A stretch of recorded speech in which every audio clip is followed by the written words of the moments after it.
आदरणीय संजय जैन, श्री जीवन मगर, योगेश वाधवा, मेरे मित्र प्राध्यापक गिरीश देशमुख, उपस्थित सभी मान्यवर भाई और बहनों, आज का ये जो रामायण है इसको आज की भाषा में डिजिटल रामायण कहना उचित होगा। इसका सबसे बड़ा फायदा ये है कि विशेष रूप से मैं इसी प्रकार से भगवत गीता और हनुमान जी के ऊपर दोनों का भी मैं वो किताब देख चुका हूं कि जहां हम लोग हमारा पेन रखेंगे वही भजन या कीर्तन तुरंत शुरू हो जाएगा। इसमें जो डिजिटल टेक्नोलॉजी का जो उपयोग किया है उसके लिए ये बड़ी इनोवेटिव टेक्नोलॉजी है और जिसके कारण इसका जो भाव है वो छोटे बच्चों से लेकर सीनियर सिटीजन तक पहुंचाने में टेक्नोलॉजी का सरल उपयोग किया गया है। मैं मानता हूं कि आप सब लोगों को ये बताने की आवश्यकता नहीं है कि रामायण महाभारत हमारे इतिहास, संस्कृति और विरासत के प्रतीक है। ये भूतकालीन इतिहास है, पर आज इसका संबंध अगर हम हमारे देश को विश्वगुरु बनाना चाहते हैं तो उसकी प्रेरणा जो हमें हमारे इतिहास, संस्कृति और विरासत से मिलेगी उसका आधार भगवत गीता, रामायण, महाभारत ये ग्रंथ है। ये केवल एक इतिहास नहीं है। इन छोटे छोटे प्रसंगों से अपने व्यक्तिगत जीवन को संस्कारित करके इससे प्रेरणा लेकर अपने व्यक्तित्व को एक आकार देने की एक संस्कार इसमें उपलब्ध है और इसलिए इसका महत्व है। हम सब लोग राम राज्य की बात करते हैं तो राम राज्य की बात यही है कि सुखी, समृद्ध, संपन्न राज्य, सभी दृष्टि से आदर्श राज्य। कभी राम राज्य की बात करते, कभी शिवशय की बात करते, दोनों कंसेप्ट एक ही है क्योंकि प्रभु रामचंद्र आदर्श पिता के रूप में, आदर्श राजा के रूप में, आदर्श पुत्र के रूप में, आदर्श पति के रूप में, हर चीजों में उनको आदर्श माना गया है। और टेक्नोलॉजी के आधार पर अगर ये सब बातें जो भविष्य के हमारे नागरिक है, छोटे बच्चे हैं, वो अगर इस इतिहास को समझेंगे तो उनके व्यक्तिमत्व में उसका स्वाभाविक रूप से एक परिणाम होगा और व्यक्तित्व भी उसी प्रकार से बनेगा। ये इसका महत्व है। मैं परसों YouTube पर देख रहा था, एक छोटा सा वाक्य आया कि प्रभु रामचंद्र जी को अहंकार का ज्ञान था और रावण को ज्ञान का अहंकार था। वाक्य बहुत छोटा है पर सामान्य व्यक्ति जब उसको सुनता है तो अहंकार कितना गलत है, व्यक्ति को कैसे समाप्त करता है, इसका वो छोटा सा वाक्य था। हम जो जीवन मूल्यों पर विश्वास रख के समाज को आगे ले जाते हैं वो जीवन मूल्य जो है इसकी एक विशेषता है और हमारी धर्म, संस्कृति, इतिहास, विरासत, भाषा अलग अलग है पर अनेकता में एकता, यही हमारी विशेषता, ये हमारा भाव है। और इसलिए स्वाभाविक रूप से भविष्य के समाज को हम कैसे निर्माण करना चाहते हैं ये महत्वपूर्ण बात है। एक बात जरूर है कि ज्ञान, विज्ञान, तंत्र विज्ञान, innovation, entrepreneurship, science, technology, research, skill, इसको हम नॉलेज कहते हैं, ज्ञान कहते हैं। और नॉलेज ये पावर है, ये तो बिल्कुल निश्चित है, पर नॉलेज के साथ साथ नॉलेज का उपयोग हम करना चाहते हैं conversion of knowledge into wealth. और हम अक्सर ये कहते हैं कि हमारे समाज के 3 प्रमुख अंग हैं, ethics and education, economy and ecology and environment. ये तीनों बातों का संबंध हमारे जीवन के साथ है। और हम जब विश्व में जाएंगे तो केवल आर्थिक संपन्नता के आधार पर हम विश्व का मार्गदर्शन नहीं कर सकते। जो इनोवेशन है, टेक्नोलॉजी है, रिसर्च है, इससे हमारा जीवन निश्चित रूप से सस्टेनेबल होगा। हम पैसे वाले बनेंगे पर संपत्ति, सत्ता, इससे सब सुख हासिल नहीं होते। संपत्ति मिलने के बाद अगर परिवार को टिकाना है तो स्वाभाविक रूप से जीवन मूल्यों पर आधारित सामाजिक व्यवस्था और पारिवारिक व्यवस्था भी उतनी महत्वपूर्ण है। अगर हमारे यहाँ हम बहुत धनवान बने और घर में भाई भाई का नहीं जमता, घर में झगड़े हो रहे हैं, रात को पार्टियां हो रही है, पैसा बहुत आया, तो घर साधन संपत्ति होने के बाद भी बर्बादी की कगार पर खड़ा होता है। जब घर में संस्कार होते हैं और संस्कारों के आधार पर घर के व्यक्तियों का निर्माण होता है, तो जो जीवन मूल्य हमको रामायण और महाभारत से मिले, जिसका अध्ययन करने से हमारे व्यक्तित्व पर उसका परिणाम होता है, उससे हम केवल हिंदुस्तान में नहीं तो विश्वगुरु बन सकते हैं। अब मुझे ब्रिटिश पार्लियामेंट में जाने का मौका मिला, मेरा भाषण हुआ उसमें। बाद में मैं प्रधानमंत्री जी के यहाँ जब चाय पीने गया था तो उन्होंने मुझे पूछा कि हिंदुस्तान की सबसे बड़ी समस्या कौन सी है। तो मैंने कहा हमारी पॉपुलेशन बहुत बड़ी है, गरीबी, भूखमरी, बेरोजगारी हमारी समस्या है। फिर मैंने उनको ये प्रश्न पूछा कि आपके देश की सबसे बड़ी समस्या कौन सी है। तो उन्होंने कहा हमारे देश की नहीं, पर पूरे यूरोपियन कंट्री में हम एक समस्या से जूझ रहे हैं। मैंने बोला कौन सी समस्या है। तो बोले हमारे भविष्य के जो जनरेशन है, नागरिक है, युवा है, युवती है, वो शादी ब्याह नहीं कर रही है, शादी नहीं कर रही है, वो लिविंग रिलेशनशिप में रह रही है। और इससे समाज में जो नई जनरेशन पैदा होने वाली है, उसकी सोच क्या होगी, उसका व्यवहार कैसा होगा, वो समाज कैसा होगा, इसके मन में, हमारे मन में भयंकर पीड़ा है। और ये जब बात उन्होंने कही कि आर्थिक संपन्नता से सर्वस्व हासिल नहीं हो सकता, जीवन में हमारे बीच में कोई पूर्णांक नहीं, हम सब अपूर्णांक हैं। और अपूर्णांक होने के कारण हमें हर चीज से सीखने के लिए मिलता है। हर चीजों के संस्कार हमारे जीवन पर होते हैं और ये शिक्षा से भी होते हैं, हमारे गुरुवर्यों के तरफ से होते हैं, हमारे माता पिता की ओर से होते हैं। और यही संस्कार समाज में काम करते करते हमारे सामाजिक, सांस्कृतिक, शैक्षणिक और राजनीतिक काम से भी होते हैं। प्रभु रामचंद्र जी का जो जीवन था, ऐसे ही गुरु उनको मिले कि उन्होंने पहले से ही उनको ऐसे संस्कार दिए, उसके कारण वो मर्यादा पुरुषोत्तम बने। अगर उनको वो मार्गदर्शन नहीं मिलता, वो संस्कार नहीं मिलते, तो वो मर्यादा पुरुषोत्तम नहीं बन सकते थे। और हम ऐसे मॉडल पर काम कर रहे हैं कि हमारा देश सुखी हो, समृद्ध हो, संपन्न हो, विश्वगुरु हो और $5 ट्रिलियन की इकोनॉमी बने, हम आर्थिक महाशक्ति बने। पर उसके साथ साथ केवल आर्थिक महाशक्ति यानी विकास का अंतिम बिंदु नहीं है। आर्थिक महाशक्ति होने के बाद उस समाज की रचना, परिवारों की रचना, उसमें आपस का व्यवहार, वहां लोगों के ऊपर के संस्कार, ये भी उतने ही महत्वपूर्ण है। ये भी महत्वपूर्ण है कि no philosophy can be taught to empty stomach. खाली पेट को कोई तत्वज्ञान नहीं सिखाया जाता है। तो ये तो जरूरी है कि हम साधन संपत्ति इसके बारे में स्ट्रांग बने, पर ये बनने के बाद इसका दोष ये है कि ये पूरी तरह मिलने के बाद फिर वो व्यक्ति, वो परिवार कैसे व्यवहार करेगा और कैसे बर्बाद होता है, ये भी हमने देखा है। तो साधन संपत्ति को मिलाने के बाद नैतिक मूल्यों के आधार पर वैल्यू बेस्ड परिवार पद्धति और हमारी समाज जीवन पद्धति, ये हमारी आवश्यकता है।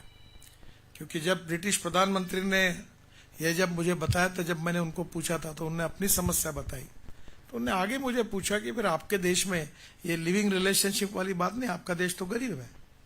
मैंने कहा नहीं के बराबर है। बोले ये क्यों?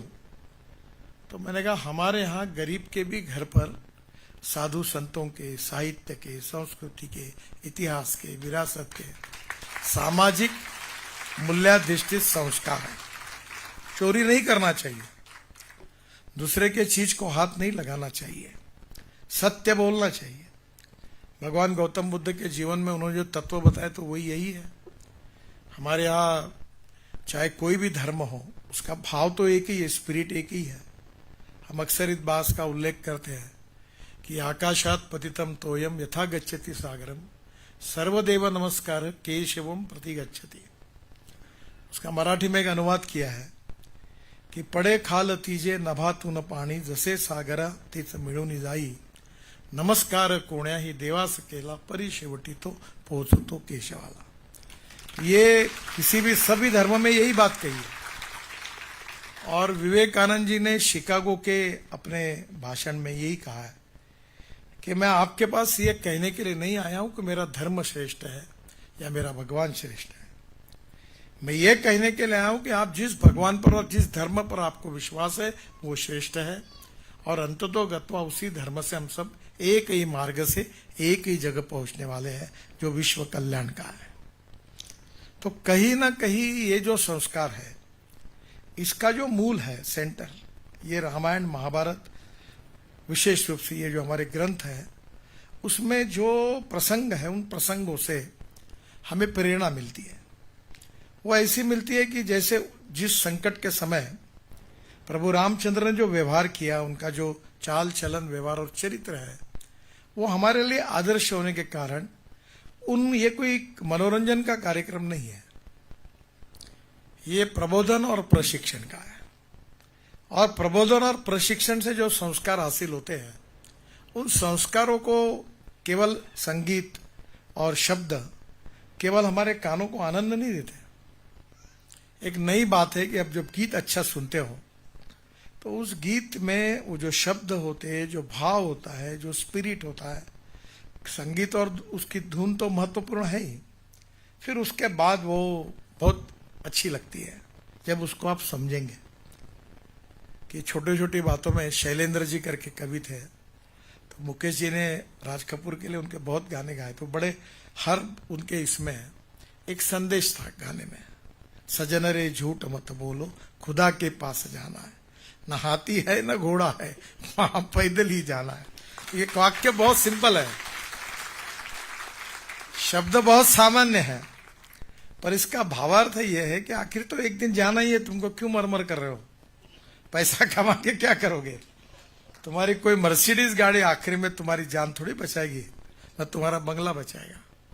जीवन मिला है, अच्छी तरह से जियो। तो ये जो भावार्थ है ये रामायण में है।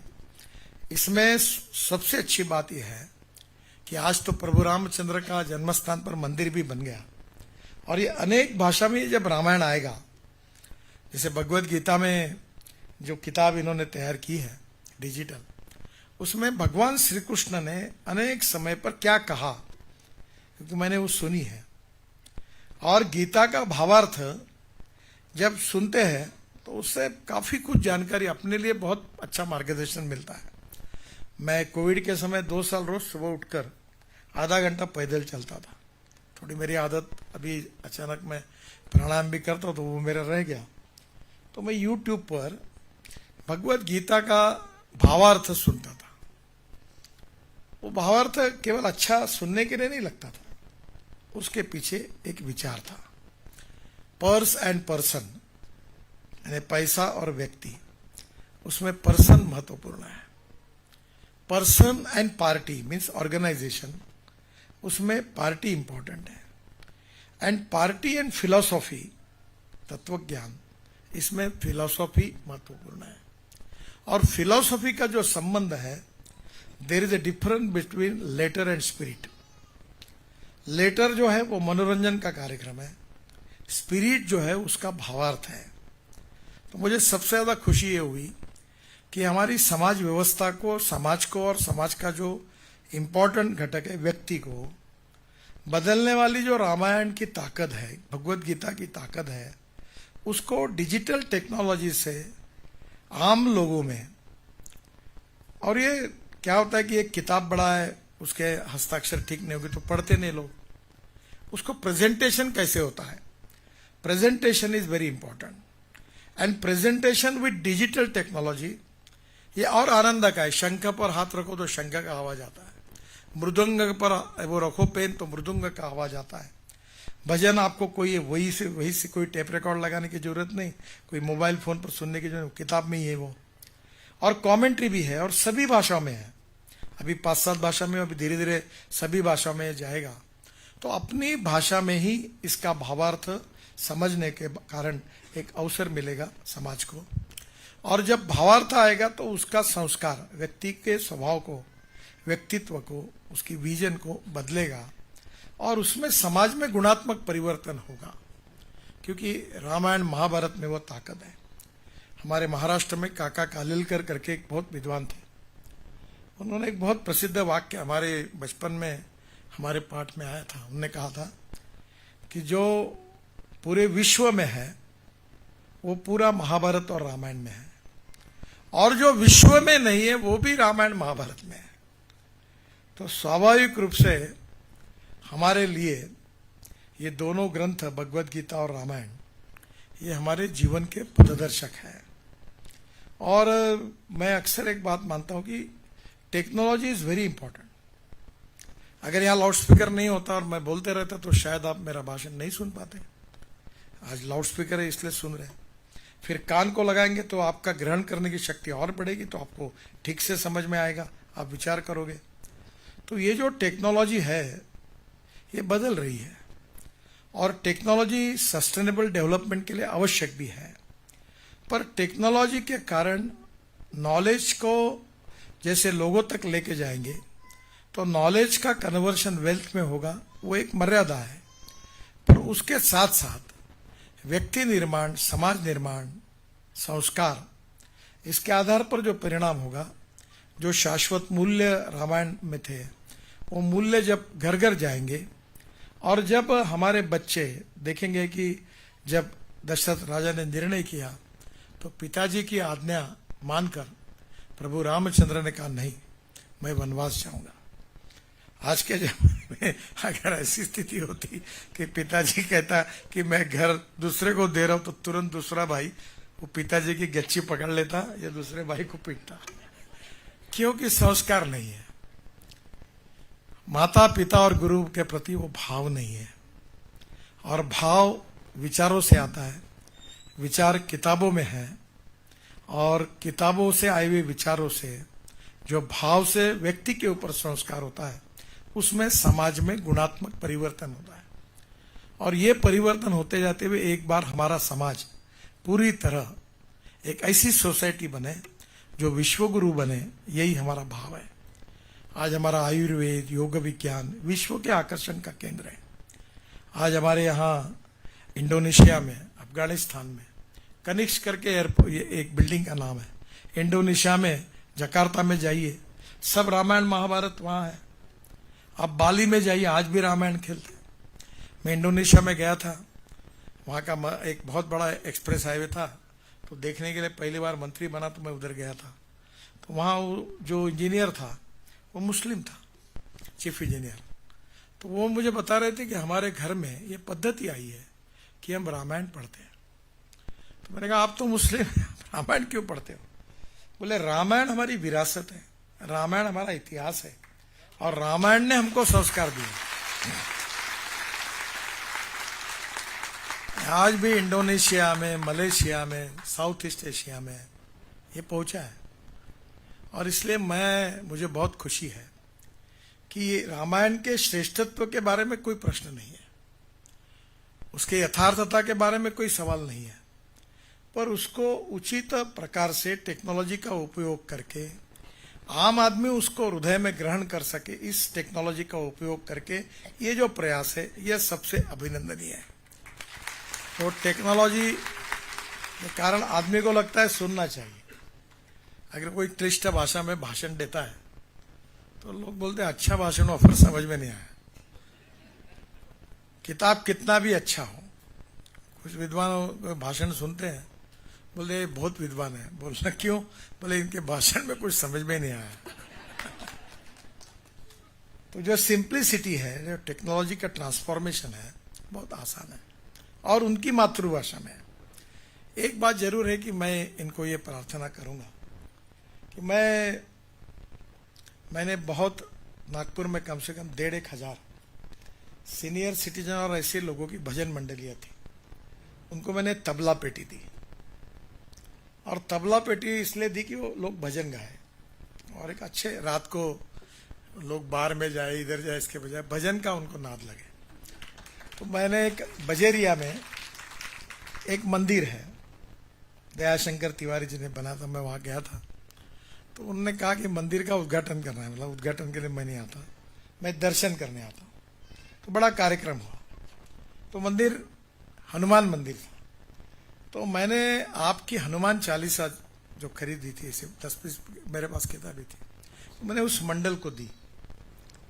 तो मंडल को देने के बाद अभी वो जो हनुमान चालीसा है उसका फायदा ही हुआ कि रोज शाम को महिला और पुरुष वो एक एक उसका जो श्लोक है वो सुनते हैं, पढ़ते हैं, जो गीत होते हैं वो सुनते हैं। तो उनके कानों तक, उनके मनों तक और उनका भाव उनके व्यक्तित्व को बदलने तक उसका उपयोग हुआ। अब मुझे कोई वोट देता है और उसको खाना खिलाना है या दारू पिलाना, मैंने देना नहीं, जो देना है तो देने मत दे। पर मैंने उसको ये कहा कि नहीं, ये स्कूलों में जाना चाहिए। तो मैं आपको एक ही मेरी रिक्वेस्ट करूंगा कि कोई चैरिटेबल ट्रस्ट है, मंडल है, कि आपने पैसे कमाने ही चाहिए, उसमें कोई दुमत नहीं है, पर जितनी ज्यादा कॉपीज निकलेगी, बेची जाएगी, उतना आपका प्रॉफिट बढ़ेगा। थोड़ा सा मैं इंडस्ट्री इकोनॉमिक्स को जानता हूं। तो 5,000 कॉपी होगी तो आपकी प्राइस, और 5 लाख होगी तो प्राइस में फर्क आएगा। तो थोड़ा सा गरीब से गरीब समूह तक आपका प्रोफेशनल इंटरेस्ट बिल्कुल मानता हूं मैं, क्योंकि उसके सिवा होगा नहीं। तो धीरे धीरे इसकी कॉपियां बढ़ाकर जो स्कूल्स खरीदी करेगी, कॉलेजेस खरीदी करेंगे लाइब्रेरी के लिए, उनको रेट का अलग रेट दीजिए। जो मंदिर खरीदी करेंगे, ट्रस्ट खरीदी करेंगे, उनको अलग रेट दीजिए। जो इंडिविजुअल खरीदी उनको अलग। जितना प्रिंटिंग बढ़ता जाएगा उतना आपकी कॉस्ट भी कम होती जाएगी। और एक बात जरूर है कि पैसा तो मिलेगा ही। जैसे आपने इतना टर्नओवर किया, इतना प्रॉफिट कमाया, ये जितना बैलेंस शीट पर इंपॉर्टेंट है, तो ऐसी कंपनी को कोई कमी नहीं है। ऐसी हजारों लाखों कंपनियां हैं जो टर्नओवर करके प्रॉफिट कमाती है। पर कहीं ना कहीं आपकी कंपनी का ये कंट्रीब्यूशन सामाजिक राष्ट्रीय इतिहास में जमा हो कि रामायण को हमने आम गरीब लोगों तक पहुंचाने का काम किया है। That credit is to be more important than your profit. मैं अक्सर एक बात कहता हूं, धंधा धंधा जैसे करना चाहिए, राजनीति राजनीति जैसे करनी चाहिए, सेवा सेवा जैसी करनी चाहिए। एक दूसरे को बीच में नहीं लाना चाहिए। पर एक बात आपके लिए जरूर कहूंगा कि बिजनेस करते समय रामायण की जो मूलभूत तत्व है, संस्कार है, विचार है, वो जितने घरों तक जाएंगे और उन घरों के युवाओं को इससे जो प्रेरणा मिलेगी, that is to be great profit. वो बहुत बड़ा प्रॉफिट है। आप आपका भी कमाइए, थोड़ा इस प्रॉफिट की चिंता करके मार्केटिंग पॉलिसी को लगाइए, तो इसका बहुत बड़ा फायदा होगा। आपके प्रयासों से प्रभु रामचंद्र जी का मर्यादा पुरुषोत्तम रामचंद्र जी का आदर्श जीवन हमारे समाज के आखिरी व्यक्ति तक जाता है, तो that will be a great thing for our country. और इसलिए आपका डिजिटल टेक्नोलॉजी का उपयोग करके एक इनोवेटिव रिसर्च के आधार पर हमारे पुराना इतिहास, संस्कृति, विरासत का प्रतीक ऐसा ये ग्रंथ तुलसीदास जी, वाल्मीकि जी, इन्होंने तो लिख कर रखा। उस समय कोई प्रिंटिंग प्रेस नहीं थी, पर उसके बाद आज इसका जो आधुनिक भारत में जो आविष्कार है, वो निश्चित रूप से हमारे भारत को, भारत की जनता को प्रेरणा देगा। और हमारी ये प्रेरणा भारत को विश्वगुरु बनाने के लिए निश्चित रूप से उपयोगी होगी। और इसलिए मैं आपको बहुत बहुत शुभकामनाएं और शुभेच्छाएं देता हूं, और प्रभु राम के आशीर्वाद से इसमें सफलता मिलेगी, ऐसा विश्वास व्यक्त करता हूं। बहुत बहुत धन्यवाद। नमस्कार।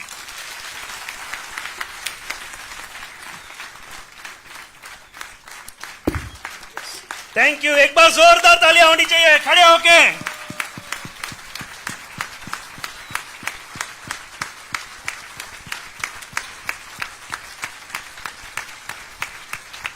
दोस्तों, मैं